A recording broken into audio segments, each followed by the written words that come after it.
Hello students, today we will start class 10 chapter 13 surface areas and volumes exercise 13.1 question number 1। सो बहुत important chapter है, इसमें से काफ़ी कुछ आपका बोर्ड में आता है, तो इसलिए सही तरीके से करेंगे इसको आप। सो क्वेश्चन नंबर 1 है कि two cubes each of volume 64 centimetre cube are joint end to and.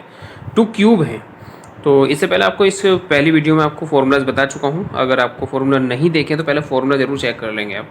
जब तक फॉर्मूला आपको लर्न नहीं होंगे तब तक आप कुछ नहीं कर पाएंगे। तो इसलिए सही तरीके से, क्योंकि यहाँ पर क्यूब और क्यूबेट दोनों की बात की है, तो उनके फॉर्मूले आपको टोटल पता होने चाहिए। तो to cubes each of volume, मतलब वॉल्यूम ऑफ क्यूब की अगर हम बात करेंगे, वॉल्यूम ऑफ क्यूब, तो वॉल्यूम ऑफ क्यूब कितना है हमारे पास 64 सेंटीमीटर क्यूब, राइट। ये वॉल्यूम ऑफ क्यूब, क्यूब का वॉल्यूम है 64 सेंटीमीटर क्यूब। अब वॉल्यूम ऑफ क्यूब होता है क्या है, साइड क्यूब या फिर ए क्यूब।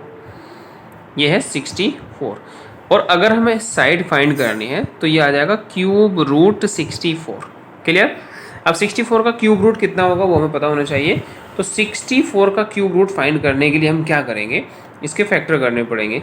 जब हम 64 के फैक्टर करेंगे तो ये आ जाएंगे 2 2 2 एंड 2 2, वन टाइम और आएगा। पूरे फैक्टर कर लेंगे हम 64 के, बता देता हूँ मैं आपको।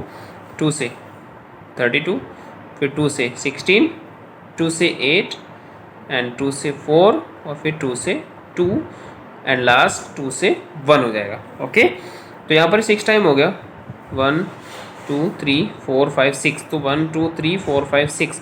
देखिए यहाँ पर 3 है, ये 3 क्या शो करेगा, मतलब हमें 3 3 के पेयर बनाने हैं। ये 1 पेयर ये बनेगा और 1 ये हो जाएगा, तो 2 मल्टीप्लाई बाय 2 हो जाएगा, दैट इज 4, राइट। इसमें साइड कितनी हो जाएगी 4 सेंटीमीटर। ये मतलब 1 क्यूब की साइड हो गई है 4 सेंटीमीटर। उसने कहा है कि 2 क्यूब्स जिसका वॉल्यूम 64 सेंटीमीटर क्यूब है उनको ज्वाइन किया गया है एंड टू एंड। बहुत सिंपल वे में समझना है students. If 2 cubes are joint end to end, अगर हमने 2 क्यूब को एंड टू एंड ज्वाइन कर दिया, देखिए मैं आपको बता देता हूं, जैसे ये 1 क्यूब हमारा ये है, राइट, और 1 क्यूब हमारा दूसरा यहीं पर लेंगे हम। तो उसको जब हम ज्वाइन करेंगे, तो जब एंड टू एंड हम ज्वाइन कर रहे हैं, राइट, ये ऐसे ही अगर हम इसको ज्वाइन कर रहे हैं तो इसका मतलब क्या होगा, ये ज्वाइन हो गए। देखिए जब इसको हमने ज्वाइन किया है, इसका मतलब क्या हो गया कि जो लेंथ है वो हमारी डबल हो जाएगी, क्योंकि इसकी जो साइड आई है वो 4 आई है, लेंथ ब्रेथ है सबकी 4 हो जाएगी। ये 4 है, 4 4 है, ओनली लेंथ, तो मतलब ये रिजल्टेंट क्या हो जाएगा, क्यूबॉइड बन जाएगा। तो इस क्यूबॉइड के लिए लेंथ कितनी हो जाएगी, it will be A cuboid. ये क्या होगा, एक क्यूबॉइड होगा। तो उसके लिए हमारी लेंथ कितनी होगी, लेंथ हो जाएगी 4 + 4 दैट इज 8। ब्रेथ कितनी हो जाएगी हमारी, वो 4 सेंटीमीटर रहेगी, और हाइट भी कितनी रहेगी हमारी 4 सेंटीमीटर। हमें फाइंड क्या करना है, surface area. It's mean surface area of cuboid find करना है।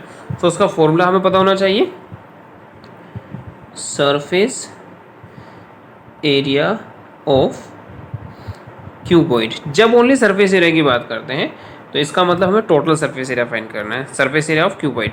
तो कितना होता है surface area of cuboid, 2LB + BH + HL, right. So 2L कितना है हमारे पास 8, और B है हमारे पास 4, ये 4 × H है हमारे पास 4, ये 4 × 8, राइट।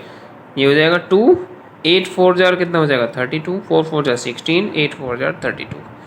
ओके, सो इसको प्लस करते हैं। देखिए प्लस करने पर कितना आएगा हमारा 6 2 8 2 10 का 0 कैरी 1 4 5 3 8 80, दैट इज 2 की 80 से मल्टीप्लाई करेंगे तो 160 सेंटीमीटर स्क्वायर। जो सरफेस एरिया की बात करेंगे तो एरिया होता है तो वो स्क्वायर में होता है। ओके, सो इस टाइप से हमारा आंसर हो जाएगा। अच्छा, क्वेश्चन कभी कभी हमारा 3 क्यूब्स आ जाते हैं। If 3 cubes join end to end, करना कुछ नहीं है, सेम टू सेम क्वेश्चन है, बस हमारी जो लेंथ होगी वो प्लस होती चली जाती है। ब्रेथ और हाइट हमारी सेम रहती है, उसमें कोई भी डिफरेंस नहीं होता है। तो स्टूडेंट बहुत सिंपल क्वेश्चन है और आपको मे बी समझ में भी सही से आ गया होगा। ठीक है, मिलते हैं नेक्स्ट वीडियो में।